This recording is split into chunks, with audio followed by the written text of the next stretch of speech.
Shalom Aleichem and welcome to Mochen La'ira Online Smicha. Now that it's the warmer weather and a lot of people are relaxing, going out to different places where there's a swimming pool, and in general it's hot and it's more needed. You have to take a shower more often. So an obvious question comes up: what is the halacha of swimming and showering on Shabbos? So I'm going to condense the issue based on what the Alter Rebbe says in Hilchos Shabbos, Siman Shin Chav Vav. There are a few issues that come up when you're dealing with showering or swimming. Let's break it in two. There is showering, which would also be a mikveh question, and swimming, which would be another question, just cooling off and going to in a pool or a lake. Two separate issues. The Gemara tells us that in Shabbos Daf Lametes, Shabbos Daf Chaf, Shabbos Daf Lametes, Shabbos Daf Mem, that one of the main issues about taking a shower was that people used to like to specifically take a hot shower. Now, how do you deal with how do you get hot water? To get hot water, somebody has to boil the water, somebody has to cook the water, and it becomes hot. Now, when was that water cooked? To have in the good old-fashioned time, to have where you don't have a hot water boiler, to have hot water ready for your shower or your bath, somebody had to boil it. On Shabbos, obviously, to boil water is prohibited. So, obviously, to have water boiled, heated for you on Shabbos, that's prohibited for sure. The question became, that's not allowed. May you boil up water Friday and have that water stored in such a way it stays hot, so you could take a nice bath on Shabbos. So over here the Gemara says, again, this is I'm condensing what the Alter Rebbe discusses in Hildinei Rechitze B'Shabbos, Siman Shin Chav Vav, and over there the Alter Rebbe quotes from the Gemara the Gzeiras Chachamim of the Balonim. The Balonim were the bathhouse keepers, the ones who were the Shamoshim, took care of the bathhouse, the mikvahs or the bathhouses, and they weren't the most trustworthy persons. It's interesting that the whole Gezerah is based on those people, that they want to make sure they service the customers very well, and the bathhouse will be open even on Shabbos in a warm and hot temperature to service the good customers, and so they would lie, they would actually heat it on Shabbos. And then, when the people would ask, "Hey, you're not allowed to," they say, "No, we did it Friday." So the Alter Rebbe stops for a second. The Alter Rebbe says, "Wow, that's pushing it. That's believing that somebody's actually going to be Mechal Shabbos." So the Alter Rebbe adds. The Alter Rebbe says from the Ran, even though we typically don't say that a Jew would be Mechal Shabbos intentionally, over here suddenly we're worried they're lying. They did it on Shabbos and they're saying they did it early, before Shabbos. So the Alter Rebbe adds, no, they didn't actually do it on Shabbos.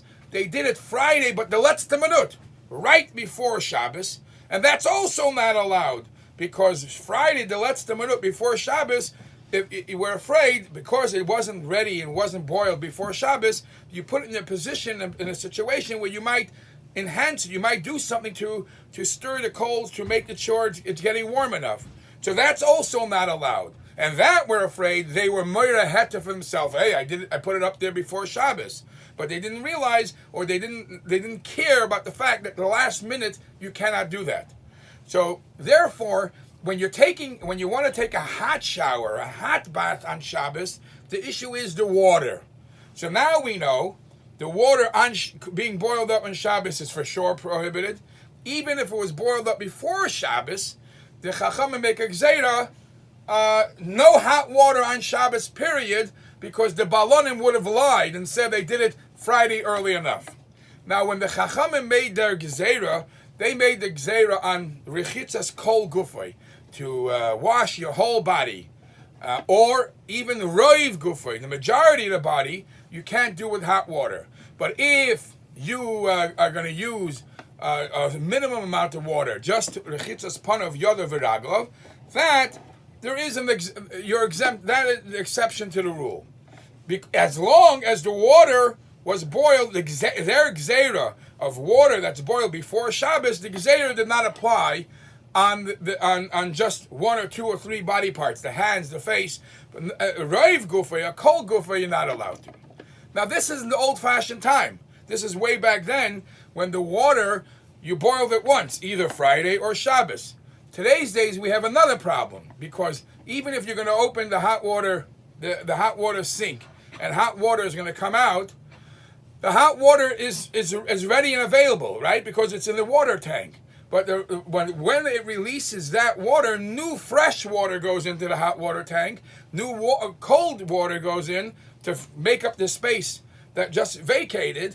And now you are causing for the hot water to boil new water on Shabbos. So we have the problem, despite the fact that the water is available, you're not necessarily boiling that water for your shower, but you're causing new water to come in.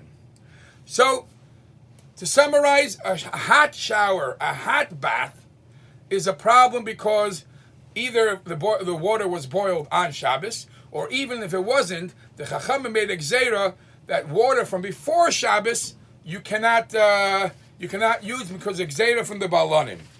Now, the question obviously becomes about a mikveh. Based on all this, you shouldn't even be able to go into a hot mikveh on Shabbos. So this is a big dispute. The Chacham Tzvi Taka said that a hot mikveh on Shabbos is a problem unless you cool it off. Others, the Carbon Nisano, said that there is no problem in the Tvila b'mikveh. This became the Minchas Elazar wrote a big tshuva, was very much against those who shut the mikveh because it's hot water. And some of the reasons which are given why a mikveh is different is A, this is only if you're taking a bath, a shower, l'shem tainug. You need to freshen up or to clean up for pleasure. Then we have these chashashes of this water issue, but not if you're doing a tevilah l'shem mitzvah. And another interesting reason is if you have a shower, it's a personal thing. You yourself. So you yourself, the Chacham have the issue with the gezerah.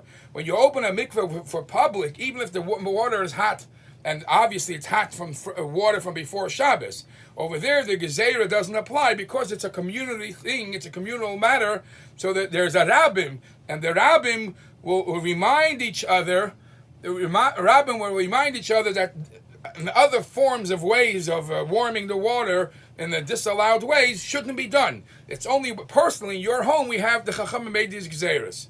Now it's important to note that when you say there's a difference between hot water and cold water, as I will discuss soon, it's important to note that what level is hot, because by cooking or heat in general, we rate it by yatzei ledes. Yatzei ledes is a boiling point, which is pretty hot. Nobody takes a shower or a bath at yatzei ledes. It's kind of very, very hot. So this is a discussion of Chaim Na, other achrayim. Where do you rate hot for a shower and bath on Shabbos?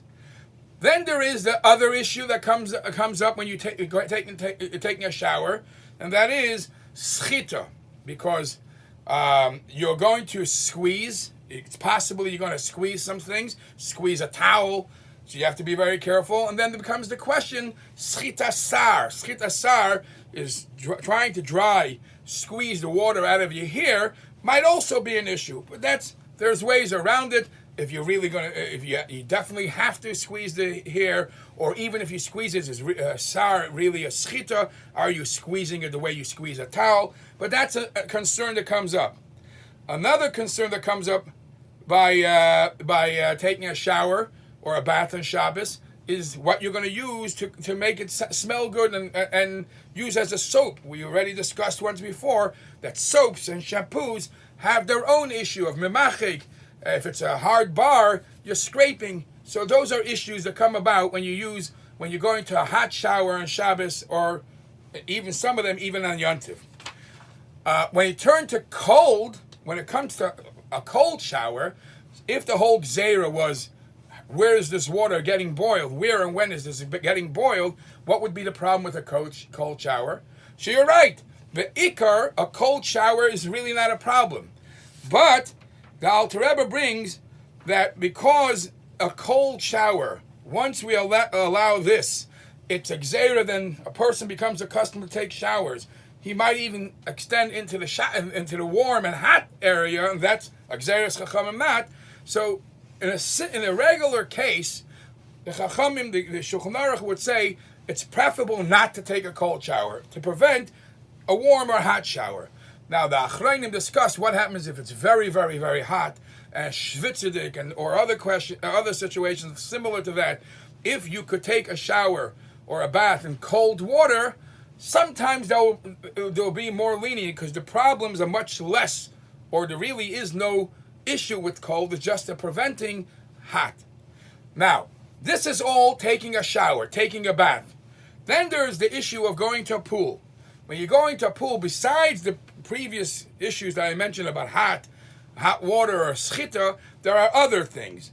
The Alter Rebbe mentions that if you go into a pool, if it's not its own rishus, or if you're going into a lake, when you stroke the water, you'll be pushing some splinters, some twigs that are on the water. You're pushing it ahead. That means you're pushing it from Daled Ames further away. That's also not allowed. So there are so many issues. One more issue that comes up: if you're in an indoor pool, there's a discussion. Maybe because it's a heated area. It's like going into a schwitzbad. Going into a schwitzbad is a question of zeya. Zeya is a gzeira for rechitza. So it keeps on going around and around. So to summarize it, I would like to say that it basically comes down to 3 points. There is something which is asur min ha-Torah that you have to be concerned about. That's a fresh, hot, boiling water. If it was made today, that's asur min ha-Torah. If it's water that was hot from yesterday, that's a gzeira d'Rabbanan. And then there is a minig. Then there's this third level. The minig is not even to take a shower or a bath in cold water. But obviously, based on the severity of the issue, you will know when there are some loopholes for mikvahs or etc., and when a minig could be overridden, or a minig will allow you to do certain things, despite the fact that the minig says not even in cold water.